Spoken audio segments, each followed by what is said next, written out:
and welcome back to Cardiac Radio for Teens. For those of you who don't know, I'm Bia, and Cardiac Radio for Teens is a place where teens come together with other teens to learn about spiritist topics and teachings in a way that we don't usually come in contact with. Usually we're in a class setting, or we're in a lecture setting, or we're just reading straight from a book, and it's hard to communicate with each other because we're all kind of learning independently. So here, hopefully, we can learn together and understand things in ways that make sense to us. Today, we're going to continue reading where we left off in the Spirit's book, and we were talking about the soul.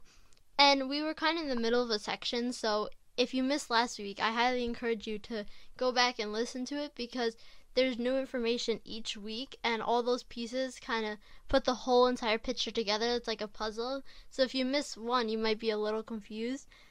But we're going to continue off right where we left off last week, which was in the middle of the section about the soul. And for those of you who might need a reminder, the way that the book is laid out, because I know you guys don't have the book in front of you, is that the Allan Kardec and mediums, they asked a question. So they asked a question to the spirits, and that's in italics. And then there's like a space, and in quotations, it's what the spirits answered. And sometimes Allan Kardec puts his own comment in just to help us understand, and so that's in a smaller font, so that way we can distinguish who is saying what. So let's get right to it. Last week we left off with question 141. Is there anything correct in the opinion of those who think that the soul is outside the body and surrounds it? And then the spirits answered, the soul is not enclosed in the body like a caged bird, but rather it radiates and manifests outside of it like a light shining from a glass globe or a sound vibrating through a sonorous center. So, in a certain sense, it may be said that it is outside the body. It is not an envelope of the body, however. The soul has two envelopes. The first is light and subtle, which we call the perispirit. The other is dense, material, and heavy, which is the body. The soul is in the center of these two envelopes, like a nut in its shell, as we have already said. So here the question was asking, is there anything correct about saying that the soul is outside the body and the soul is around the body? And the way they said, it's the soul, we're not stuck inside the body. So we radiate out and we're not trapped in this inside the body. So it radiates out, but it's not completely outside of the body. There is some parts in, and just like the sun radiates all the way here to Earth. So even though it's not just directly inside the star, the sun, but it radiates. So it's kind of like that. So the soul can be seen as being outside, but just because it's radiating from inside. Question 142. What about another theory holding that a child's soul continues to complete itself during each stage of life? The spirits answered, the spirit is only one, as whole in the child as it is in the adult. And as instruments of the soul manifest, only the bodily organs develop and complete themselves.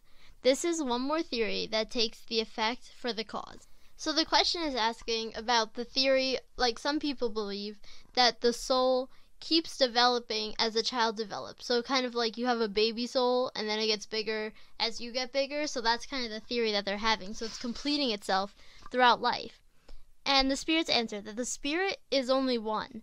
So your spirit, it's as whole when you're a kid as when you're an adult.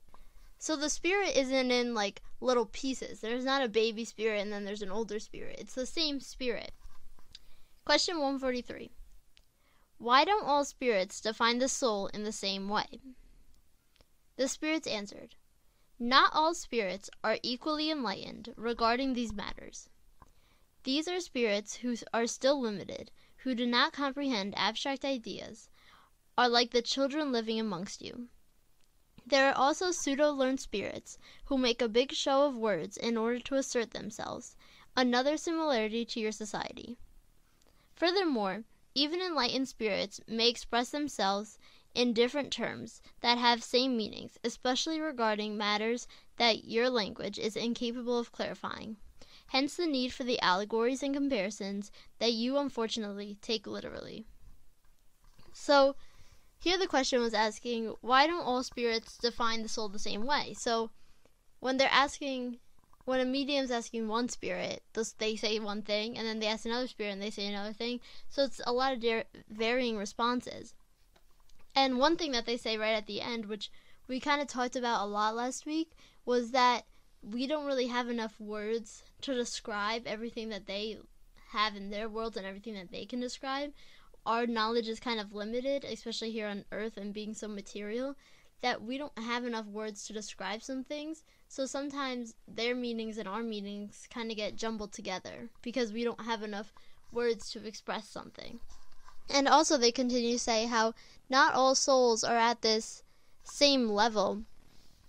Not all spirits, are at the same level of enlightenment. So some are very enlightened and they know exactly, and some maybe they are limited, and they said that they're like the children on Earth. So if you ask a child and you ask an adult, you're going to get a really different answer. So that's the same with spirits. Sometimes there's younger spirits. They've had less time. They've been incarnated. They've lived through less, so they don't have as much knowledge. So they don't understand these abstract ideas. So what they might say is different from what an adult, an elevated spirit might say. And also there's those that says pseudo-learned, who make a big show of words. So that's like they're trying to look cool and they're trying to look smart, so they're saying all these big words, but sometimes they're using them wrong. So there's also those kind of spirits. So just like on Earth, if you ask in school, if you ask a whole bunch of people what type of music they like, everyone's going to say something different, or what type of music is the best. Everyone's going to say something different because not everyone is in the same vibration. So when you ask the spirits, they're all going to say stuff because not all of them are at the same level, not all of them are at the same vibration. Question 144. Then what is it to be understood by the word soul? The word soul is the universal principle of life, an intelligence from which individuals are born, but frequently those who use this expression do not understand it. The word soul is so flexible that everyone interprets it according to their own imagining. At times it's even been held that the earth itself has a soul, but by this we must understand it to mean the assembly of devoted spirits who direct your actions in the right direction when you listen to them, and who are, in a way, the lieutenants of God on your globe. So here they're saying about the world soul, saying that Earth has a soul. And so what they're saying is that, again, they're saying that everyone interprets the word soul in a different way. And there's so many ways for people to imagine it because it's an abstract idea. It's not like the color pink and then you hold up pink and it's one thing. It's an abstract idea that you can't see exactly, so it's hard for people to define, so there's a lot of different definitions of it. But they're saying that a world soul, like the soul of an earth, it's not that the earth has a soul, but it's a group of really elevated spirits like Jesus who governs our planet. And they direct us in the right direction, and they're kind of acting as a soul to collectively. A bunch of spirits are kind of acting like a soul for the earth. They're helping us to grow, but it's not in literal terms. And again, it's about the conflict between that we don't have enough words to fully describe stuff. Question 145. Why have so many ancient and modern philosophers discussed psychological science for so long without arriving at the truth? The spirits answered, these individuals were the precursors of the eternal spiritist doctrine and have prepared the way for it. Being humans, and therefore subject to error, they have mistaken their own ideas for the light. These same errors, however, have served to bring the truth to light through the pros and cons of their doctrines. By the way, a comparative study will enable you to understand that in the midst of error there is great truth.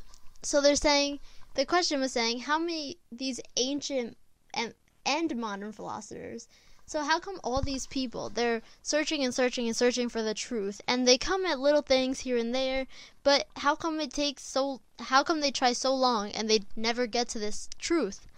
And they say that these people, they were just setting the path for us. Maybe the planet wasn't ready to know that knowledge yet, but they were opening the way, because right now, we're not gonna go from no cars to flying cars. You're not going to go immediately there. We need to set the path. We need to have cars that go with horses, and then we have cars that are automatic, and then now they're looking for more fuel efficient. So we go through little steps, and we have to set the way. We're not going to fully just get to flying cars or hovering things, whatever it may be in the future. And by learning these little things, and even if it's wrong, it's setting the way for us to learn the truth. Like when they first thought that the earth was flat, and that at the end you just fell off. That people took that as truth, but then it led the way to discover the truth that you don't just fall off the edge, that it's circular. And so these little errors, they lead the way for us to learn this truth. So that's the point of it, because we can't just jump right away to the truth. We have to take baby steps to get there. Question 146. Does the soul have a definite and circumscribed seat within the body? The spirits answered, no. Although it resides more particularly in the head, among great geniuses and all those who think much, and in their hearts of those who feel much, who dedicate all their actions to humankind. So the question was, so does the soul stay in a specific spot in the body? Like, is it in your head? Is it in your heart? And they're saying no, it doesn't have a specific spot that it's always staying. Like they say, seated. It doesn't have a specific place. But for those people who are great geniuses and who are always thinking, it's mostly in their brain. The soul is mostly in their brain. And for those who are dedicated to helping humankind, like people like Mother Teresa, and who are always helping and feeling and kind to others, their soul is usually near their heart. And then there's a sub-question, and it says, what should we think about the opinion of those who place the soul in some vital center? So basically the question's asking, so what should we think when people say, oh, the soul is directly in the center, or the soul is here, or the soul is there? And the spirits answered, one could say that the spirit more especially inhabits such part of your organism, since all the sensations converge at that point. But to place it what may be considered as the center of vitality would be to confuse it with the vital fluid or principle. Nevertheless, one could say that the seat of the soul may be more particularly found in the organs that serve for manifesting intellectual and moral qualities. So they're saying that you can't really put it in one spot, especially the center of vitality, because you would be confusing it with the universal fluid. But you could say that it's usually in the organs that impact us most, like intellectually and morally. So like we were saying, our brain and our heart. So mostly in organs, we can say that mostly in these organs that serve such great qualities, but we can't exactly pinpoint one spot. And now we move on to the next little section in this chapter, and it's called materialism. So question 147. Why are anatomists, psychologists, and in general, most of those who delve into the natural sciences frequently led to physiologists judge everything by what they see? Because of pride, humans imagine that they know everything, and cannot admit that something could possibly be beyond their understanding. Their own science, thus, makes them presumptuous. They think nature can hide nothing from them. So here the question is saying that why are some people, especially who go really into natural science, why do they always lead to materialism? So just believing in material things. And they say that it's because humans have this pride that they think we know everything, but And when something we think we don't know, we'll make up an answer because we don't want to be wrong. We don't want to admit that we don't know something. So because of this, because of always want to be right, we think that nothing can be beyond that. Nothing can be beyond what we know. Question 148. Isn't it odd that materialism is a consequence of studies that should, on the contrary, show humankind the superiority of the intelligence governing the world? Should we therefore conclude that such studies are dangerous? The spirits answered, it is not true that materialism is a consequence of such studies. Rather, it is people who draw a false conclusion for them, for they can only abuse even the very best of things. Moreover, nothingness troubles them more than they would have you to believe, and high-minded individuals are almost always more boastful than brave. Most of them are materialists because they have nothing able to fill the void of the abyss that has opened before them. However, throw them a life preserver, and they will equally grab onto it. So here they're kind of saying, isn't it ironic that when people are studying this for a living, they're studying the creation of the world, and they're studying all the scientific things, isn't it ironic that they go towards materialism instead of finding that there's higher power, that there's something greater than us governing this world? Isn't that kind of ironic? Shouldn't they be the ones that are figuring this out? And they're saying that it's not a consequence from the studies, but it's the people who are making false conclusions because they don't want to believe in something beyond, so they just make a conclusion, oh, it has to be this, and they just stick to what they think is right, and they just want to believe that there's nothing higher than them, that they know it all. And now Allan Kardec puts his own comment in, and it's a long comment. It goes on for 2 pages, so we'll split it up and we'll talk about it. It is an aberration of the intelligence that leads some to see nothing in organic beings, but the action of matter as the basis of all actions.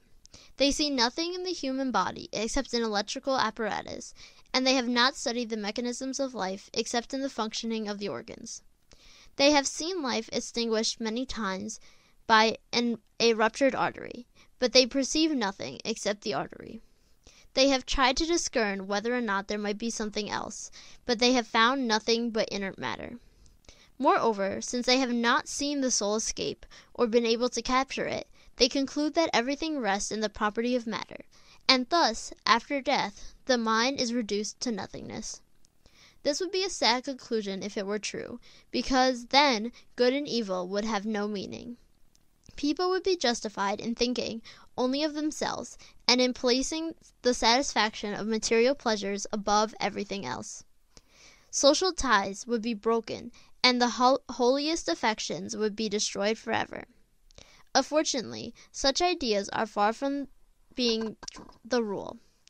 One could even say that there are circumspect concepts of nothing more than individual opinion and nowhere erect as a doctrine. A society founded on such a basis would contain its own seeds of dissolution, and its members would tear each other into pieces like wild animals.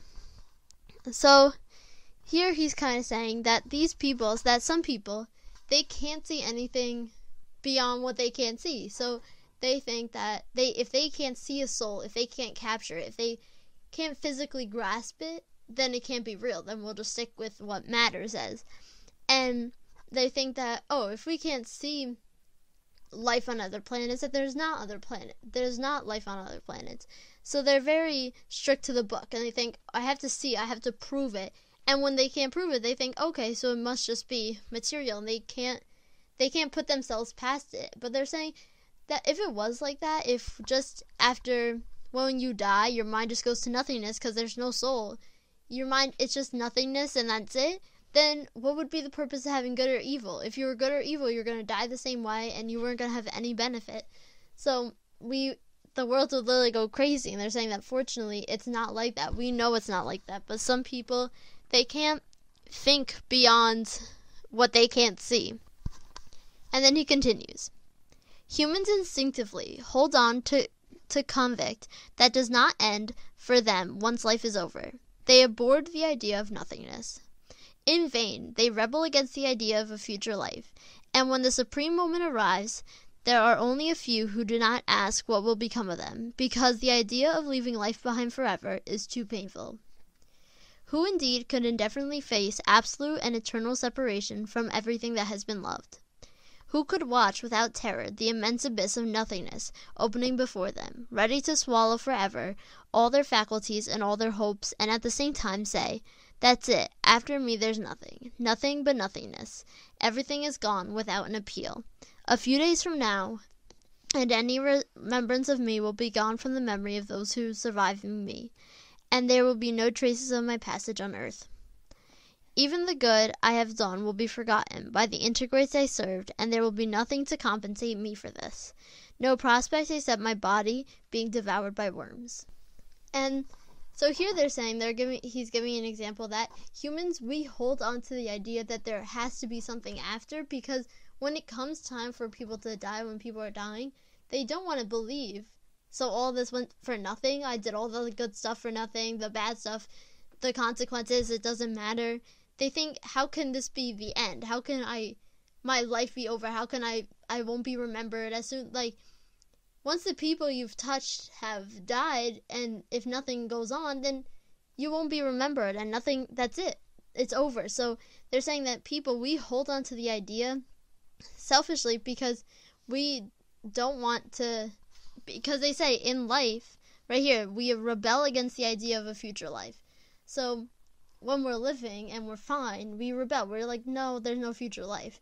But then when the time comes for us to die, we're like, no, it can't be it. This can't be all that there is. So humans, we have this instinct that we hold on to because we know that how can everything just possibly go to nothing? And then it continues. Is there not something horrifying and chilling in this picture? Religion teaches us that it cannot be like this, and reason confirms it, but a vague and undefined future exists, bringing nothing to satisfy our love of the pragmatic. This is what has engendered doubt in so many. It is correct to believe we have a soul, but what is it? Does it have any kind of form or appearance? Is it limited or undefined being? Some say it's a breath of God. Others say it's a spark, while still others state that in parts of the great whole, the principle of life and intelligence. But what does all this offer us? What does having a soul matter to us if after death will we be merged with the immensity like drops of water in the ocean? Is losing our individuality not the same as nothingness? It is also said that the soul is immaterial. However, an immaterial object cannot define proportions, and so for us it is the same as nothingness. Religion also teaches us that we shall be happy or unhappy according to good or evil we have done. But what is the happiness that awaits us in the heart of God? Is it blissfulness and eternal contemplation with no other concerns than a single praise to the Creator? And are the flames of hell a reality or only a symbol? The Church itself generally understands them in the latter sense. What then are the sufferings of hell? What is its place of punishment? In short, what do we actually do, and what do we actually see in that other world that waits for each one of us? So here they're saying that also some theories say that since people don't want to believe that there's just nothing, some people believe that we just go back into a greater whole. But if we lose our individuality, like if we're all little drops of water and we just fall back into the ocean, then isn't that kind of like nothing? Because now we're just part of the ocean. We're just everything else. So isn't that kind of like being nothing? And so then they're also saying how also many people have this idea that the good or evil we do is going to reflect on where we go, if we go to hell or heaven. And so they're kind of questioning all of this. They're saying, so is there nothing? Are we going to be just drops of water put back in the ocean? Are we going to suffer? And there's all these questions that really go through everyone's head at some point. And then it continues. It is usually stated that no one has ever returned to give us an account of what exists over there. That, however, is an error, and Spiritism's mission is precisely to enlighten us regarding that future, to enable us to see and touch it to a certain extent, no longer through reason only, but through an actual phenomena also. Thanks to spirit communication, the matter no longer involves pure conjecture, nor is it solely a probability that each one is painted at will, or something that poet embellishes with their fiction or dresses up in allegory images that seduce us. Instead, it is a reality that has shown its face to us in the actual being from beyond the grave, and have come to tell us about their situations there and what they do there. They have allowed us to watch, so to speak, the events of their new life, thereby showing us the inevitable fate reserved for us according to our own merit or wrongs. Is there anything antichrist in this? Quite the contrary. Since disbelievers have found faith as a result, the lukewarm have enjoyed a renewal of zeal and confidence. Hence, Spiritism is Christianity's most powerful aid. If such is the case, it is because God has allowed it. God enables it to reanimate our wavering hopes and lead us to the path of good through hope for the future. So here he's basically summing up that, so everyone questions about what happens after we die, what really happens, and they say that no one has returned from the other side, no one has returned from death to tell us about how it is. But that's why we have Spiritism, and Spiritism shows us. They kind of give us the realist example to us of how it is over there and what happens after this life on this earth. And it shows us that there's so much more, and it gives us that hope. And if God didn't want us to believe that, then he wouldn't have let this occur. But everything that happens, God allows to happen, and God wants to happen for a reason. And so this is why. And they said that this isn't anti-Christian, because we are Christian, we follow Jesus. But they're saying that Spiritism is Christianity's most powerful aid. So it's helping Christianity define, like, heaven and hell. We're being able to come more in contact with that and bring those abstract ideas into more of a reality.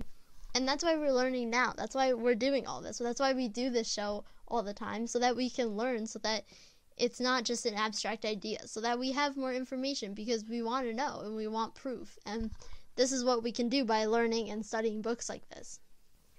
Next week, we're going to continue our discussion, and we're going to talk about the soul after death. So what happens after? And that's chapter 3, which is called The Return from the Corporeal to the Spirit Life. But before we leave off today, I'd like to read our daily book of positive quotations for today's date, February 7th. This one's titled Virtues. Courage is the ladder on which all the other virtues mount.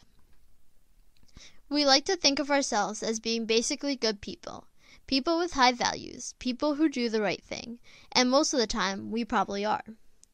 But if we lie because we're afraid to take responsibility for something we've done, if we remain silent when we hear sexist, racist, or other type of hurtful comments, if we fail to act when we see injustice, how virtuous are we really?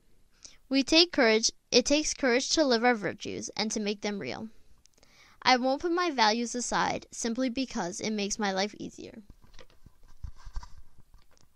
So hopefully we can take that message and what we learned in Spirit's book today through the rest of our week. And I'll see you guys next week. This has been Kardec Radio for Teens. Thank you all for listening.